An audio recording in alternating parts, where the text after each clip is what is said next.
ओम शांति। अमृत वेला इस पुस्तक में आज हम पढ़ेंगे मर्यादाओं का पालन करो। अमृत वेले से लेकर रात तक की मर्यादापूर्वक जीवन को अच्छी तरह से जानते हो, उसी प्रमाण चलना, यही पुरुषोत्तम बनना है।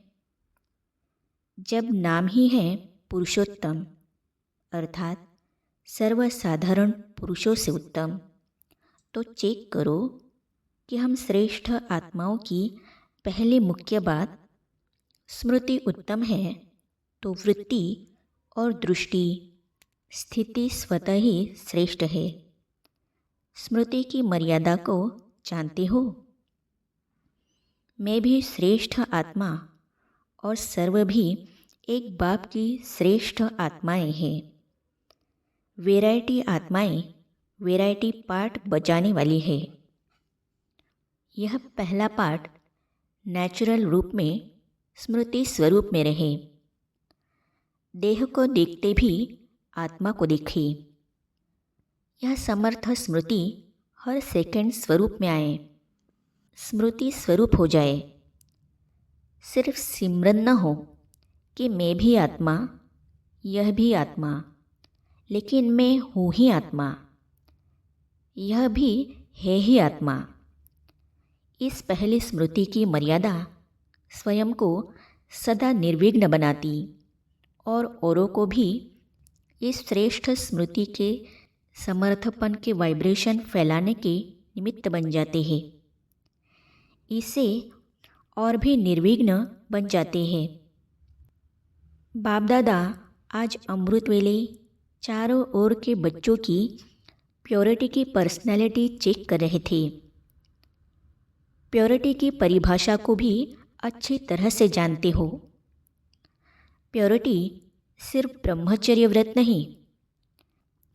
ब्रह्मचर्य व्रत में तो आजकल के सरकमस्टेंस अनुसार कई अज्ञानी भी रहते हैं। ज्ञान से नहीं, लेकिन हालातों को देखकर। कई भक्त भी रहते हैं, वो कोई बड़ी बात नहीं है। लेकिन प्योरिटी को सारे दिन में चेक करो। पवित्रता की निशानी है स्वच्छता, सत्यता। अगर सारे दिन में चाहे उठने में, चाहे बैठने में, चाहे बोलने में, चाहे सेवा करने में, चाहे स्थूल सेवा की व सूक्ष्म सेवा की, लेकिन अगर विधि पूर्वक नहीं की, विधि में भी अगर जरा सा अंतर रह गया, तो वो भी स्वच्छता अर्थात पवित्रता नहीं। व्यर्थ संकल्प भी अपवित्रता है। क्यों? आप सोचेंगे कि हमने पाप तो किया ही नहीं, किसको दुख तो दिया ही नहीं। लेकिन अगर व्यर्थ चला, समय गया, संकल्प गया, संतुष्टता गई, तो आपके पवित्रता की फाइनल स्टेज के डिग्री में फर्क पड़ जाएगा। 16 कला नहीं बन सकेंगी। 15 कला, 14 कला, 13.5 कला नंबरवार हो जाएगा। तो अपवित्रता सिर्फ किसको दुख देना या पाप कर्म करना नहीं है, लेकिन स्वयं में सत्यता, स्वच्छता विधिपूर्वक अगर अनुभव करते हो तो पवित्र हो। निकल गया, बोलना नहीं था लेकिन बोल लिया, तो इसको क्या कहेंगे? मालिक है। इसीलिए अमृत वेले से लेकर रात तक अपने संकल्प, बोल, कर्म, सेवा सबको चेक करो। मोटे रूप से नहीं चेक करो। अगर मोटे रूप से चेक करेंगी तो देखो, चंद्रवंशी को मोटी निशानी तीर कमान दिया है और सूर्यवंशी को कितनी छोटी सी मुरली दे दी है। मुरली कितनी हल्की है और तीर कमान कितना मेहनत का है। पहले तो निशाना लगाते रहो, दूसरा बोझ उठाते रहो, और मुरली देखो, नाचो, गाओ, हंसो, खेलो। तो इसीलिए मोटा मोटा रूप न पुरुषार्थ का रखो, न चेकिंग का रखो। अभी महीन बुद्धि बनो, क्योंकि समय समाप्त अचानक होना है, बताकर नहीं होना है।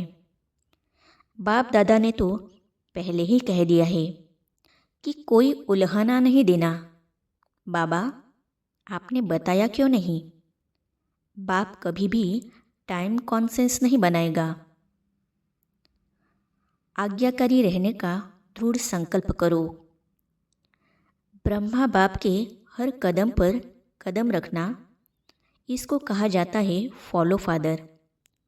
तो ब्रह्मा बाप ने बाप की श्रीमत पर पहला कदम क्या उठाया? पहला कदम आज्ञाकारी बने। जो आज्ञा मिली उसी आज्ञा को प्रत्यक्ष स्वरूप में लाया। तो चेक करो कि आज्ञाकारी के पहले कदम में फॉलो फादर है। अमृत वेले से लेकर रात तक मनसा वाचा कर्मणा संबंध संपर्क में जो आज्ञा मिली हुई है उसी आज्ञा प्रमाण चलते हैं कि कोई आज्ञा पालन होती है और कोई नहीं होती है। संकल्प भी आज्ञा प्रमाण है कि मिक्स है? अगर मिक्स है तो फुल आज्ञाकारी है या अधूरे आज्ञाकारी? हर समय के संकल्प की आज्ञा स्पष्ट मिली हुई है। अमृत वेले क्या संकल्प करना है ये भी स्पष्ट है ना? तो फॉलो करते हो कि कभी परमधाम में चले जाते हो और कभी निद्रालोक में चले जाते हो। हर कर्म में हर समय कदम पर ही कदम है। बाप का कदम एक और बच्चे का कदम दूसरा हो तो उसे आज्ञाकारी नहीं कहेंगे ना? चाहे परमार्थ में चाहे व्यवहार में, दोनों में जो जैसी आज्ञा है वैसे आज्ञा को पालन करना, इसके परसेंटेज चेक करो। चेक करना आता है तो पहला कदम आज्ञाकारी बनो। आज्ञाकारी को सदा बाप की दुआएं स्वतः मिलती है और साथ साथ ब्राह्मण परिवार की भी दुआएं हैं। तो चेक करो कि जो भी संकल्प किया, चाहे स्व के प्रति, चाहे सेवा के प्रति, चाहे स्थूल कर्म के प्रति या अन्य आत्माओं के प्रति, उसमें सबकी दुआएं मिली। क्योंकि आज्ञाकारी बनने से सर्व की दुआएं मिलती है और यदि दुआएं मिल रही है तो उसकी निशानी है कि दुआओं के प्रभाव से दिल सदा संतुष्ट रहेगा, मन संतुष्ट रहेगा। दृढ़ता, उमंग, उत्साह द्वारा सर्व कमजोरियों की विदाई। आज अपने अंदर रही हुई कमजोरियों को सदा काल के लिए विदाई देने के दृढ़ संकल्प पर बाप दादा भी बधाई देते हैं। इस विदाई की बधाई को हर रोज़ अमृत वेले स्मृति के द्वारा समर्थ बनाते रहना। स्वयं के समर्थी स्वरूप के साथ साथ सेवा में भी समर्थ स्वरूप लाना है। अमृत वेले सदा यह स्लोगन इमर्ज करना कि सदा उमंग उत्साह में उड़ना है और दूसरों को भी उड़ाना है। बीच बीच में चेक करना, ऐसे नहीं कि अमृत वेले चेक करो और सारा दिन मर्ज कर दो, फिर रात को सोचो कि आज का दिन तो ऐसे ही रहा। नहीं, बीच बीच में चेक करो, इमर्ज करो कि उमंग उत्साह के बजाय कोई और रास्ते पर तो नहीं चले गए। उड़ती कला के बजाय और किसी कला ने तो अपने तरफ आकर्षित नहीं किया। बाप दादा यही कहते हैं कि सदा यह संकल्प अमृत वेले इमर्ज करना कि हमें निर्विघ्न रहना ही है और कोशिश वाले सदा अमृत वेले योग के बाद यह दृढ़ संकल्प रिवाइज करो कि हिम्मते बच्चे मददे बाप है। तो इसे कोशिश करने के बजाय सफलता अनुभव करते जाएंगे। सवेरे उठते ही पुरुषार्थ में शक्ति भरने की कोई न कोई पॉइंट सामने रखो।